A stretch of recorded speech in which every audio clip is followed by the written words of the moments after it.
Mes chers compatriotes, mes frères et sœurs, chers amis et alliés de la liberté, je vous adresse un chaleureux salut en ce jour du mercredi 13 décembre 2023, une journée qui promet d'être chargée d'informations capitales. Je vous exhorte vivement à vous connecter rapidement et massivement, à partager cette vidéo avec vos amis, et à inviter tous ceux que vous connaissez à nous rejoindre ici. Nous avons des informations cruciales à vous communiquer, des nouvelles qui vont bouleverser la donne en Afrique, et il est de notre devoir de les partager, avec le plus grand nombre.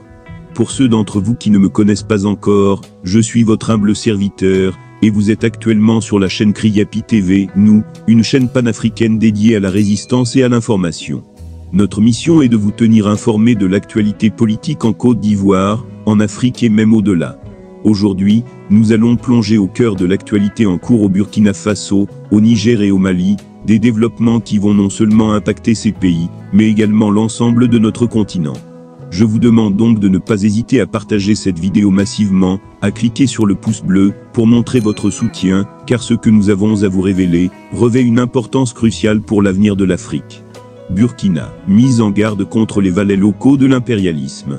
D'entrée, le président de la transition Ibrahim Traoré a rendu hommage à toutes les forces combattantes et ceux qui contribuent à l'effort de paix dans son discours à l'occasion du 63e anniversaire de l'indépendance du Burkina Faso.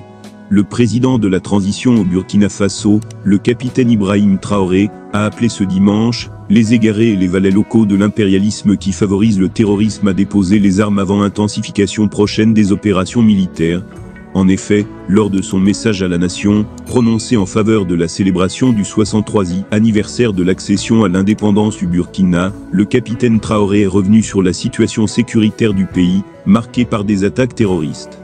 Il y a de cela plusieurs années, le Burkina Faso connaît sa page la plus sombre de l'histoire. Ce terrorisme qui nous est imposé, qui nous endeuille et qui nous empêche de vivre, n'est qu'une manifestation violente de l'impérialisme, a déclaré le capitaine Ibrahim Traoré. J'irai mettre en garde les valets locaux de l'impérialisme qui sont à l'arrière, ici, avec nous, à l'intérieur du pays, comme à l'extérieur, de changer de fusil d'épaule, parce qu'il est temps qu'on arrête, et qu'on puisse voir dans la même direction, et agir pour que le Burkina Faso puisse recouvrer la paix. Nous n'irons plus dérouler le tapis rouge à ces valets locaux, parce qu'il y a un temps à toute chose, a-t-il indiqué. Ces impérialistes, en plus de piller nos États, en plus de nous spolier à travers les valets locaux, qu'ils ont mis à la tête de nos États d'ailleurs qu'ils considèrent comme étant leur sous-préfecture, aujourd'hui ont atteint leur paroxysme à nous envoyer un ordre de criminels qui tuent hommes, femmes et enfants. Nous supposons que c'est l'apogée de l'impérialisme et du néocolonialisme. Le vaillant peuple du Burkina Faso va les accompagner dans le déclin, a poursuivi le chef de l'État burkinabé. Il y a un an de cela, nous nous sommes offusqués, et avons exprimé notre révolte contre la manière de mener cette guerre. Le peuple nous a confié une mission. Nous ne doutons aucunement de notre peuple, de sa vaillance, de sa résilience, ce peuple qui n'abdique jamais, qui n'abandonne pas, qui fait face à l'adversité, a-t-il souligné. Nous avons décidé en toute âme et conscience de prendre la destinée de cette patrie, et de mener la guerre, car la guerre pourrait perdurer si jamais on ne la menait pas, comme en témoignent ces cellules dormantes, qui se sont subitement réveillées, lorsque nous avons déclenché le combat, a ajouté Ibrahim Traoré.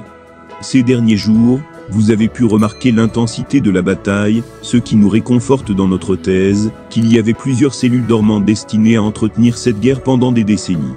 Fermez les guillemets, a-t-il déploré. Ces actes de désespoir sont des signes cliniques du déclin qui se précise. Rassurez-vous, le vaillant peuple du Burkina va les accompagner dans le déclin, a-t-il ajouté. En arrivant à la tête de l'État, nous avons trouvé une armée en sous-effectif, mal équipée, mal organisée, peut-être mal entraînée. Il s'agissait, dans un premier temps, de faire appel rapidement aux VDP, volontaires pour la défense de la patrie, qui ont répondu, et aussi de les équiper, ce qui ne fut pas une tâche facile. Dieu merci, nous y sommes parvenus à équiper tous ceux que nous avons recrutés, selon le capitaine Ibrahim Traoré. Aujourd'hui, les unités sont équipées, et ça continue de s'accroître, parce que nous voulons d'une armée professionnelle /, une armée qui va défendre le Burkina Faso à l'intérieur de ses frontières, même au-delà, mais pour l'intérêt du peuple burkinabé, a-t-il assuré.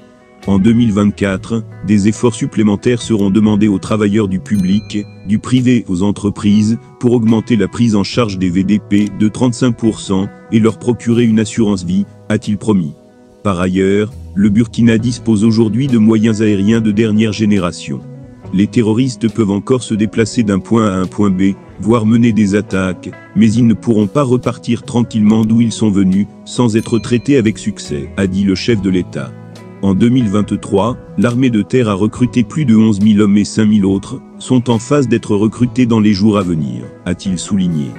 Des efforts supplémentaires seront demandés aux travailleurs du public, du privé aux entreprises, en 2024, pour augmenter la prise en charge des VDP. Merci au peuple d'avoir compris le besoin de faire sa propre guerre, une fois pour toutes, a conclu le capitaine Traoré. Des amours grandissants entre pouvoirs et opérateurs économiques. Quand les poursuites judiciaires contrarient les vocations présidentielles, l'affaire des transitaires arrêtés serait-elle l'élément déclencheur de relations plus que tendues entre le pouvoir militaire et le milieu des affaires, dont celui du commerce au Mali, pourtant attiré un moment par les dividendes politiques escomptés de la transition militaire. La confiance paraît ténue, consécutive aux poursuites judiciaires enclenchées contre les pratiques frauduleuses et de corruption dont certains opérateurs ont été des décennies durant d'actifs protagonistes aux côtés de hauts responsables de l'État incriminés. Vocation présidentielle contrariée.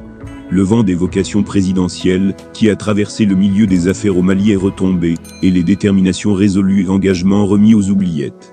Le monde des affaires au Mali a d'autres chats à fouetter, tels que la déliquescence continue inexorable d'une économie atone, sinon en état grabataire avancé, et davantage les poursuites judiciaires, qui farfouillent inopportunément dans de vieilles affaires qu'on croyait passer par perte des anciens régimes.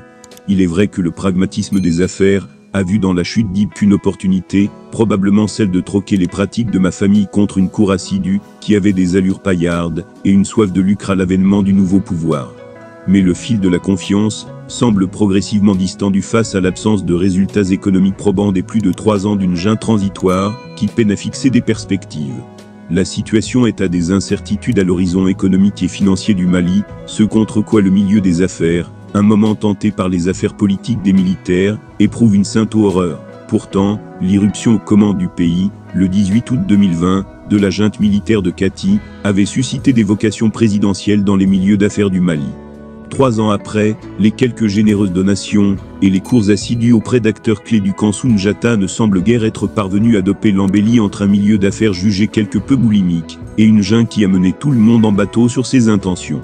La fin de la transition et le flou artistique autour de la dévolution du pouvoir à un homme lige ont fait long feu. Les postulants, nombreux aux premières heures de la transition, ont été progressivement transis par les atermoiements et autres entourloupes, dont Kati semble maîtriser l'art consommé. Les ambitions présidentielles ont été considérablement refroidies au rythme d'une transition traînant en longueur et aux allures indéfinies. À sa décharge, Kati n'a jamais rien promis à qui que ce soit, même si elle a subtilement attisé les convoitises. Ce qui lui a permis de faire se crêper le chignon aux prétendants, à travers la stratégie certes éculée de diviser pour mieux régner, mais toujours efficace notamment dans le landerneau malien.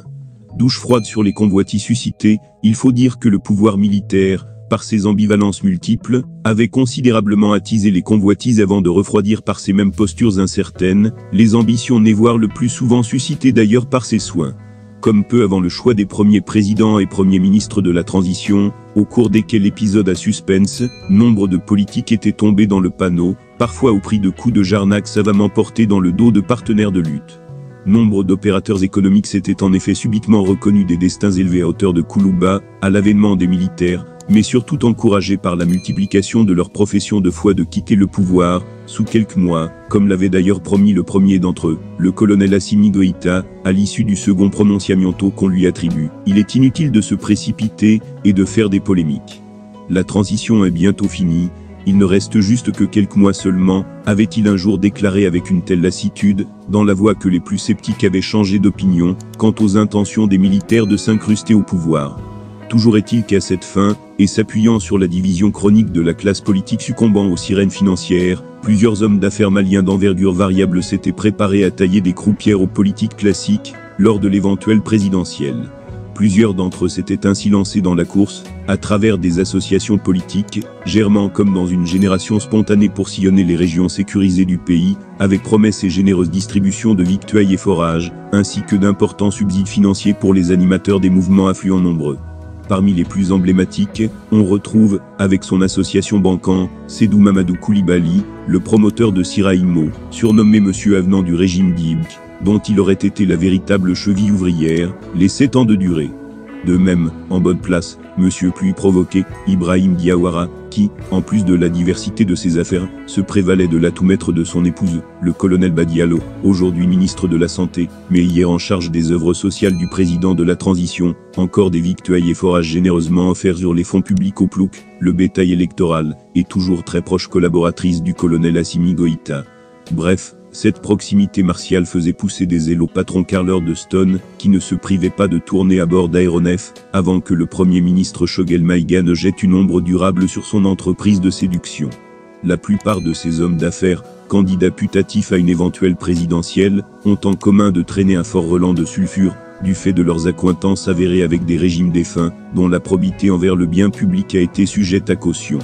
Mieux, les matelas de milliards, sur lesquels ils avaient reposé leurs ambitions et leurs prétentions à une dignité élevée, disposaient d'épaisseurs politiques confinées à prédation voire une mise à sac en règle de l'État.